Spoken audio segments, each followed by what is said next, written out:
Olá, pessoal! Hoje começamos com o mundo ensolarado da Grécia Antiga.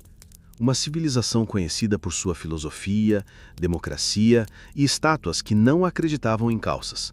Mas por trás das lendas de Platão, Esparta e dos templos dourados, há uma verdade muito mais dura. Porque enquanto a Grécia Antiga nos deu as raízes da civilização ocidental, também deu ao seu cidadão comum uma luta diária a que você mal sobreviveria hoje. Então, já sabem, né? Apaguem as luzes, aumentem o volume do seu fone, curtam e se inscrevam no canal se puder, e vamos sonhar acordados juntos. Grécia. Bem-vindo à Grécia Antiga, onde seu dia não começa com um despertador, mas com o sol transformando sua casa em um forno de cozimento lento. Sua casa é modesta, feita de tijolos de barro secos ou pedra bruta, com janelas pequenas e sem vidro, apenas persianas de madeira para manter as cabras do lado de fora.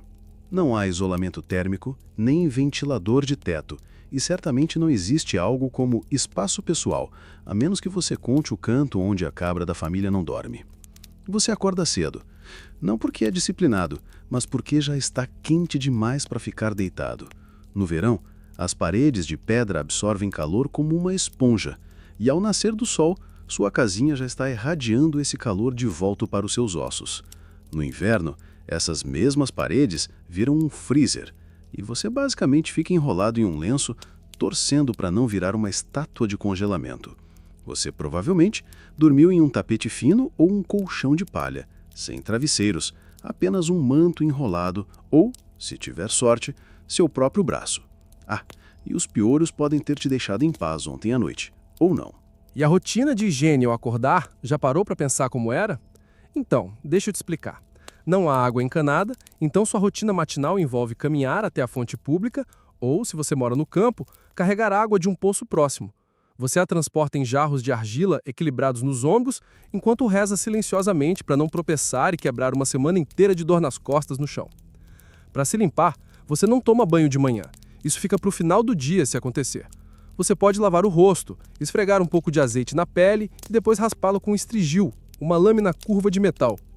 Pense nisso como um dia de spa, mas sem o spa, o dia ou qualquer efeito real. E nem pense em privacidade. Sua família vive no mesmo quarto. Vocês dormem juntos, comem juntos e discutem sobre quem trouxe lama da rua, porque a rua também é seu corredor, seu feed de notícias e seu lixão.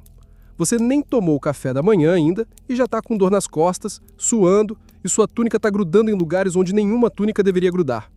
E isso é a melhor parte do seu dia. Hora de se alimentar, certo? Bem-vindo ao café da manhã na Grécia Antiga. Uma refeição tão mínima que faz o jejum intermitente moderno parecer glutonaria. Sua primeira mordida do dia? Pão de cevada duro, denso e tão emocionante quanto a terra em que foi assado. Chamado massa, é feito de cevada moída misturada com água, moldado em bolachas planas e deixado para assar em pedras quentes ou nas cinzas do fogo da noite passada. Pense numa barra de cereal antiga, mas sem doçura, textura ou alegria. Você pode mergulhá-lo em vinho diluído em água, surpresa, porque a água nem sempre é segura para beber. Não há sistema de filtragem, não há fervura, nem jarro de água filtrada em sua despensa de argila. Então todos, de crianças a idosos, tomam uma taça de oinos, vinho, misturado com água. Não pelo efeito, mas pela sobrevivência. Se você é rico, talvez ganhe um figo ou dois, algumas azeitonas ou um pouco de queijo de cabra. Mas, vamos ser honestos, você não é rico. Você tem sorte se seu pão não estiver rastejando com moscas do dia anterior e não quebrar um dente quando você morder. Nada de café, ovos, tigela de frutas ou mel, a menos que você more perto de um apicultor decente e saiba como suborná-lo. E não espere sentar e relaxar. As refeições são rápidas, sem cadeiras, sem garfos e certamente sem alimentação consciente. Você mastiga a cena com a cabeça e volta ao trabalho. Ah, e se você for uma mulher, nem sequer come com os homens em muitas casas. Mulheres e crianças comem separadamente, geralmente depois que os homens terminam. Então, não só a comida é ruim, como você ainda tem que esperar sua vez para se decepcionar. Agora que você engoliu seu tijolo de cevada e um gole de vinho com água, é hora de se vestir. E spoiler, seu guarda-roupa na Grécia Antiga é mínimo no melhor dos casos e cômico no pior. Você tem duas opções, um quiton ou um imaton. Basicamente retângulos gigantes de linho que você envolve no corpo e prende com um broche ou amarra com um cinto. Não é ajustado, não é sob medida e definitivamente não foi projetado para dias ventosos. Um vento errado e de repente toda a sua filosofia está em exposição. Esqueça cuecas, isso não existe. Isso te faria pensar, a menos que você seja uma mulher espartana treinada para correr e lutar. Você só torce para que seus alfinetes não se soltem e ninguém note seu vestuário se movendo como uma cortina frouxa. Agora vamos falar de calçados. Se você tem sorte, possui um par de sandálias de couro. Se não, está descalço, o que significa um dia inteiro andando sobre pedras quentes, terra pisada por cabras e o que quer que o mercado local tenha esmagado nas ruas. Imagine caminhar sobre uma frigideira em julho enquanto desvia de cocô de burro. Essa é sua comutação diária. Claro, não há proteção solar. Chapéus só se você for um fazendeiro ou marinheiro. E protetor solar, esqueça. Você vive em 450 a.C. e a ciência ainda não foi inventada. O sol do Egeu não liga para o quão filosófico você é. Ele vai te assar antes do meio-dia. Seus ombros estão queimados, seus pés estão imundos e seu manto de linho grudou em você em 4 lugares que desafiam a geometria. E não se esqueça, nudez pública não era chocante na sociedade grega. Você podia passar por homens no ginásio treinando pelados ou até políticos discursando em túnicas que mal se aguentavam. Bem-vindo à Grécia Antiga, onde o serviço militar não é um emprego, é seu dever cívico, sua expectativa social e, às vezes, sua passagem de mão única para um túmulo precoce. Se você é um homem livre, especialmente em Atenas ou Esparta, parabéns, você é automaticamente um soldado, goste ou não. Na adolescência, você já está treinando com armas de madeira e aprendendo formações na falange. Aquela famosa estratégia de batalha que envolve ficar ombro a ombro atrás de escudos grandes e torcer para que o cara ao lado não tropece. Em Esparta, os meninos começavam o treinamento militar aos 7 anos no brutal sistema Algogé, um programa que transformava crianças em guerreiros basicamente passando fome, apanhando e sendo isoladas até que só os mais resistentes sobrevivessem. Em Atenas, as coisas eram mais suaves, mas ainda obrigatórias. 2 anos de treinamento no final da adolescência, seguidos por décadas de plantão. Você não podia dizer, eu sou mais do tipo pensador. Até filósofos como Sócrates lutaram em guerras, e não com respostas espertas, mas com armas reais. E sempre havia uma guerra, seja Esparta contra Atenas, Atenas contra a Pérsia, Esparta contra basicamente todo mundo, ou só uma polis vizinha sendo atrevida com rotas comerciais. Conflito era um modo de vida. Paz, só um intervalo entre 2 invasões. Armadura, se você pudesse pagar, tinha um capacete de bronze, couraça, caneleiras, um escudo redondo, hoplon. Se não, bem, tente não ficar na primeira fila. Couro e tecido não param flechas.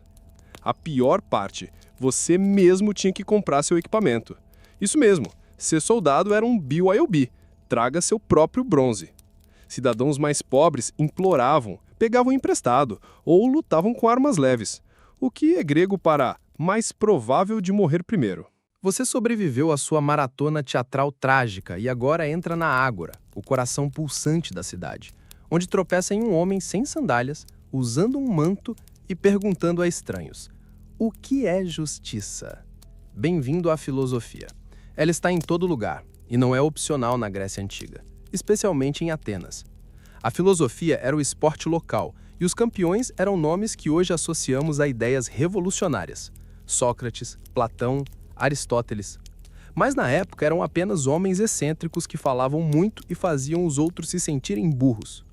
Pegue Sócrates, por exemplo. O homem fez carreira fazendo perguntas que não levavam a lugar nenhum e destruindo a confiança das pessoas em suas próprias opiniões. Você podia estar comprando azeitonas ou acariciando uma cabra perdida quando ele aparecia. Você acredita na verdade? Eu acho. O que é verdade? Pronto. 3 horas de crise existencial e um desejo súbito de se mudar para Esparta. Ele nunca escreveu nada, seu aluno Platão fez isso, mas Sócrates deixou uma impressão duradoura, em parte porque Atenas eventualmente o executou por ser muito irritante. Oficialmente foi por corromper a juventude e não acreditar nos deuses, mas vamos combinar, Ele provavelmente só não parava de fazer perguntas durante o jantar. A filosofia não era um hobby acadêmico, era barulhenta, confrontadora e estranhamente atlética. Os debates aconteciam em espaços públicos, eram espontâneos, intensos e muitas vezes terminavam em sentimentos feridos ou crises existenciais profundas. Sem microfones, apenas vozes, gestos e ego suficiente para encher o Partenono. E se você pensava que podia apenas assistir, pense de novo. Os filósofos adoravam arrastar espectadores aleatórios para a discussão. Você não passava pela academia de Platão, você era absolvido por ela. Dizia uma coisa meio errada e de repente virava o exemplo do dia de vida não examinada. Até crianças não estavam a salvo. Aristóteles tutorou Alexandre o Grande, um adolescente que depois conquistou metade do mundo conhecido. Imagine seu professor de história do ensino médio te entregando um globo e dizendo: vai consertar isso. Você é eloquente, inteligente, politicamente ativo, as pessoas gostam de você, talvez até demais. E esse é seu primeiro erro. Porque em Atenas, ser popular demais podia te levar a ser expulso da cidade por 10 anos. Não preso, não multado, apenas apagado. Isso não era uma conspiração ou um esquema nos bastidores, estava no sistema. Chamava-se ostracismo e era perfeitamente legal, público e aterrorizante. Uma vez por ano, os cidadãos de Atenas se reuniam para decidir se realizariam uma votação de ostracismo. Se concordassem, todos escreviam o nome de quem queriam exilar num pedaço de cerâmica quebrado, ostraca. Se alguém recebesse 6.000 votos ou mais, era banido. Sem julgamento, sem explicação, apenas pegue suas sandálias e suma. Você não precisava ser um criminoso. Na verdade, a maioria dos ostracizados não tinha feito nada errado além de ficar muito influente. Talvez você fosse um herói de guerra, um orador persuasivo ou só tivesse um cabelo incrível. Seja o que fosse, seus concidadãos decidiam que você estava se tornando uma ameaça à democracia. E a democracia votava para te arremessar no esquecimento temporário. E aqui está o detalhe: não era permanente. O ostracismo durava 10 anos. Depois disso, você podia voltar como se nada tivesse acontecido. Suas propriedades ficavam intactas, sua cidadania permanecia, sem rancor. Apenas umas férias de uma década que você não pediu. O ostracismo deveria proteger Atenas de tiranos, mas muitas vezes punia o sucesso. Então, se você fosse ambicioso, tinha que andar na corda bamba. Ser respeitado, mas não muito. Popular, mas não carismático demais. Pense nisso como um reality show onde o prêmio por ganhar muitos fãs era ser exilado no campo com sua dignidade e o seu estoque de azeite. Na Grécia Antiga, você não perguntava se ia morrer jovem, só se perguntava quão cedo e quão dolorosamente. A expectativa de vida girava em torno de 30 a 35 anos. Isso se você sobrevivesse à infância, o que não era garantia. Cerca de 1 em cada 3 crianças não passava dos primeiros anos, graças a doenças, má nutrição e o fato de que higiene era, como já discutimos, mais teórica que real. Você podia morrer de qualquer coisa, um arranhão que infeccionasse, uma febre sem explicação, um parto, uma das principais causas de morte para mulheres, ou algo tão simples quanto beber a água errada. A guerra era constante. Se você fosse homem, as chances eram de que morreria segurando uma lança ou remando em um trireme. Mesmo que não fosse morto em batalha, feridas muitas vezes viravam infecções fatais dias depois, sem antibióticos, sem portos, apenas esperança e compressas de alho. E sempre havia a possibilidade de morte por birra divina. Desagradar um deus, esquecer um sacrifício, zombar de uma estátua de templo ou falar mal de Zeus depois de 3 taças de vinho e você podia acabar atingido por um raio, uma praga ou um ataque espontâneo de cabras.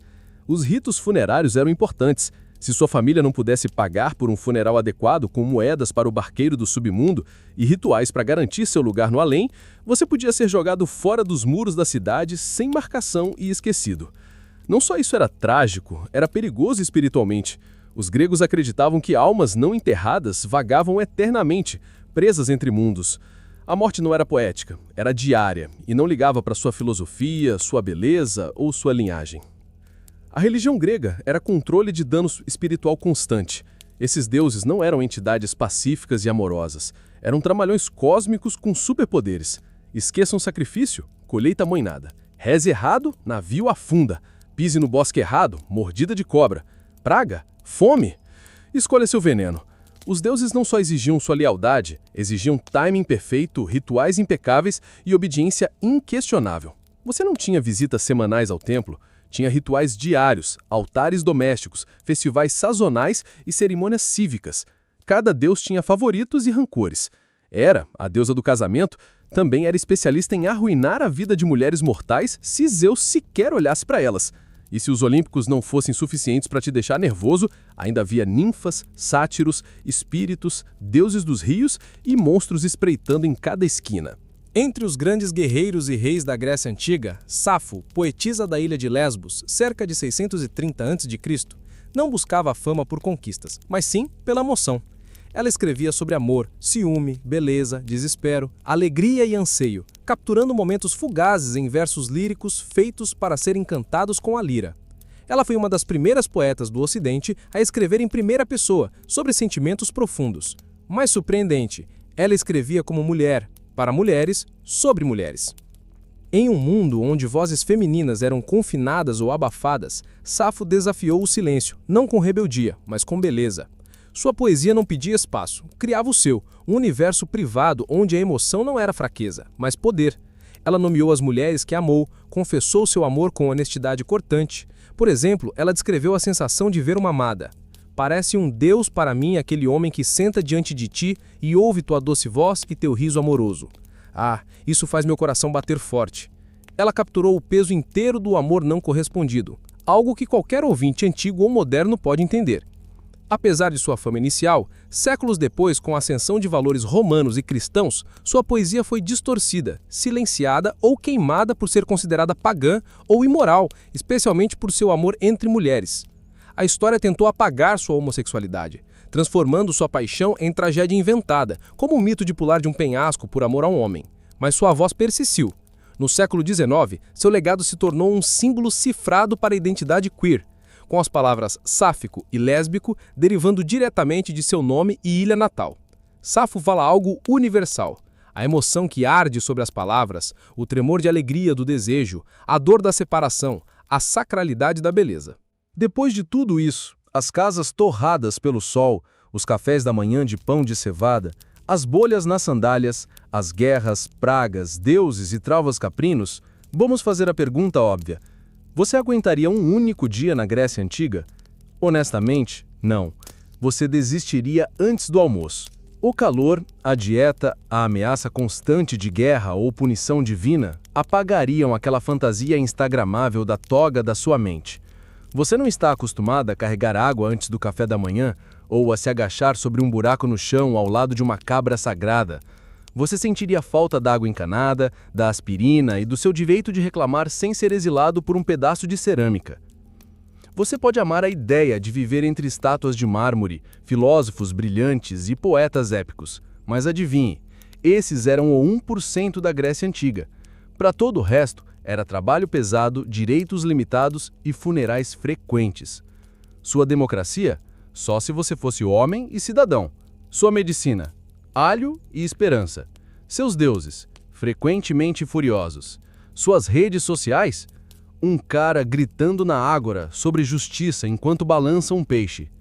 E ainda assim, apesar de tudo, os gregos resistiram. Construíram templos que ainda estão de pé, escreveram peças que ainda encenamos, debateram ideias que ainda nos confundem e lançaram as bases para tudo, da astronomia à ética. Eles não só sobreviveram às dificuldades, criaram civilização enquanto suavam nelas. Você não aguentaria, mas eles aguentaram. Não porque a vida fosse fácil, mas porque encontraram maneiras de dar significado ao mundo cheio de caos. Eles questionaram tudo, lutaram constantemente, escreveram com beleza, morreram jovens e ainda assim moldaram o mundo moderno. Então não, você provavelmente não passaria do primeiro golpe de calor, mordida de cabra ou aula de filosofia não solicitada na rua. Mas se passasse, se adaptasse, resistisse e ouvisse atentamente, se encontraria entre algumas das pessoas mais apaixonadas, resilientes e brilhantemente imperfeitas que a história já viu. E eles não te julgariam por sofrer, apenas te entregariam uma túnica, apontariam para a ânfora e diriam: ótimo, agora carrega isso morro acima.